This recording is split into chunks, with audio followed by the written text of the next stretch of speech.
Well, I was recently over in our old meeting house. We've been here a little over 10 years now. And so I was driving by and had come across the key to it in my chest of drawers at home and threw it in my car and driving by. I thought, well, I'm just going to go in there and snoop around. And so I sat in the meeting room imagining what it was like to have been there in 1892, 130 years ago when it was built. Just as an aside, our old meeting house had a good run. According to architects, the average lifespan of a conventionally built building is 120 years, which is exactly how long we worship there. So during my visit, I was having this imaginary conversation with the Quakers who first inhabited that space, trying to explain Zoom meeting for worship and how we post our meeting for worship on this thing called YouTube, and then we email the message to other people. It boggles the mind when you think about it, to consider the vast chasm between then and today.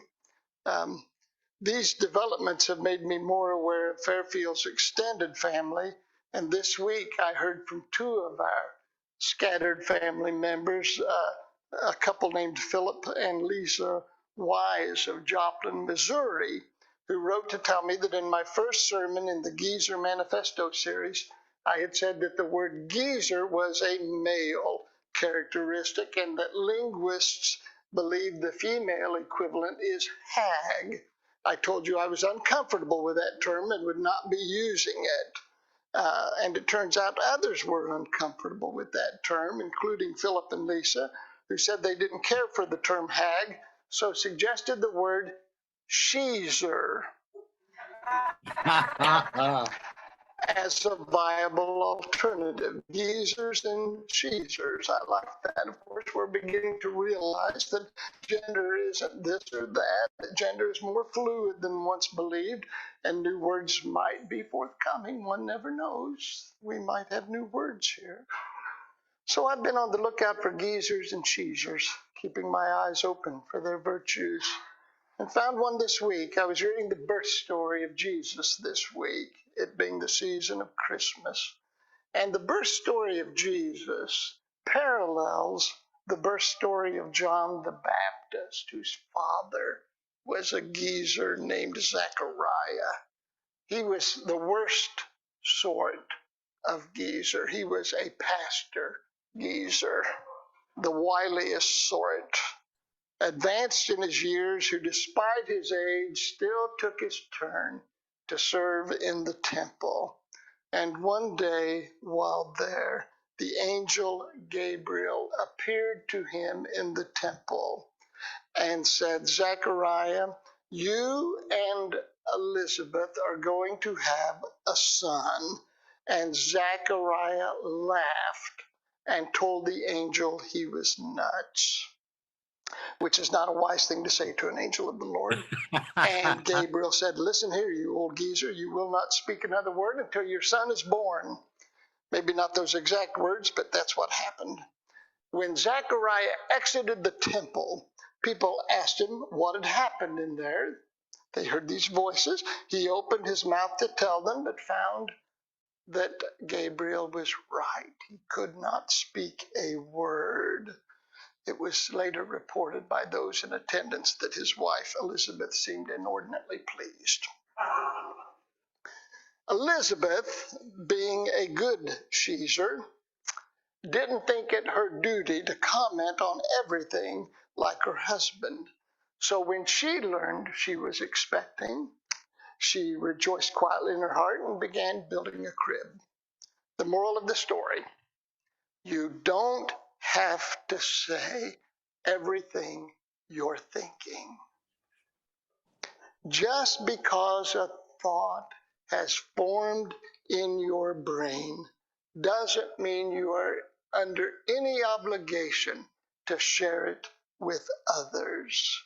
And so we continue our Geezer Manifesto, the things we want to do before we croak And we will add to that list that in our geezer years, we want to learn when to speak and when to keep silent. Age is not our friend in this endeavor. We know that as people age, there are changes in the brain that affect inhibitory control and social cognition. We lose our inhibitions and awareness.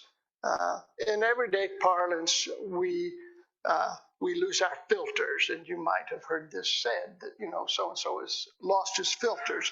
Uh, and there are very real physiological reasons for this. Shrinkage in the frontal lobes reduces our inhibition. Studies also indicate that as we age, we become less self-conscious, reporting fewer experiences of emotions such as shame, embarrassment, and guilt. So Ezekiel was a textbook case. He blurted out exactly what he was thinking, felt no shame, guilt, or embarrassment. Textbook geezer behavior. If we lose our inhibitions through no fault of our own, if we lose inhibitory control and social cognition as we age, and evidence tells us this is a very real thing, and we are less likely to experience shame, guilt, and embarrassment, what can we do about that? Well, we have nature to thank, because it also seems that as we lose one gift, we acquire another. I have a friend who has a dog, and the dog had very painful glaucoma. The dog was otherwise healthy, and my friend couldn't bear to put it down, and so he had the dog's eyes taken out. And you would never know it. The dog is blind, but looking at the dog, interacting with the dog, you'd never know it. Uh, they go for hikes in the woods, and the dog just runs right along, because when the dog lost its sight, his other senses, taste, smell, hearing, and touch, expanded to fill the void created by its loss of sight. The dog runs and plays like every other dog. It's amazing to watch. So we lose our inhibitory control, but we gain another gift to take its place. And this is the gift of introspection. The gift of introspection. Our ability to reflect increases as we age. Our capacity for self-examination increases. If we ask my 8-year-old granddaughter to be reflective, she'll do that for about 3 seconds. At Joanne's school, misbehaving children are required to fill out a think sheet. A think sheet.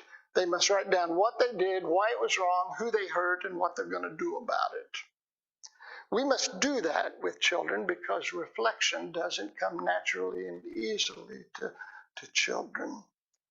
But if we were to ask 74-year-old Larry Cordray to reflect, he can do that for hours at a time. I've seen him reflect all the way through one of my sermons before, there on the back row with his eyes closed, just reflecting away. We might not be good in the moment, you and I. We might not be good in the moment. We might lose our sense of when to speak and when to be silent. But evidence suggests that our ability to reflect after the fact is enhanced as we age. So one gift is diminished, another gift rises to take its place. What does this have to do with being a good geezer? We might find ourselves as we age needing to apologize to those we've hurt because of our lack and loss of inhibition, for speaking when it would have been kinder and wiser to remain silent. I know a man who in a heated moment said some hard and cruel things to his son. and the filter was gone, and he just blurted out all of his disappointments with his son. The filter was gone. He just backed up the truck and dumped the whole load of pain and disappointment on his son. Total loss of inhibitory control. It was a sad and terrible thing. He went home, went to bed, woke up the next morning, thought to himself, maybe I handled that poorly. But he was prideful and thought that after all he had done for his son should forgive him without him having to ask forgiveness. So he didn't apologize. And though the father and son continued to see one another and would even talk on occasion, the fault line remained. And then the father died. As we age, the chances are good our filters will diminish. Joanne said it is already happening with me. I speak when I should have been silent, and I am silent when I should have spoken. There are many things to learn when one sits down to read the Christmas story. Every character in that story has something to teach us. Even Zechariah, from whom we learn that there is a time to speak and a time to remain silent. A fine lesson for geezers and sheezers and everyone in between.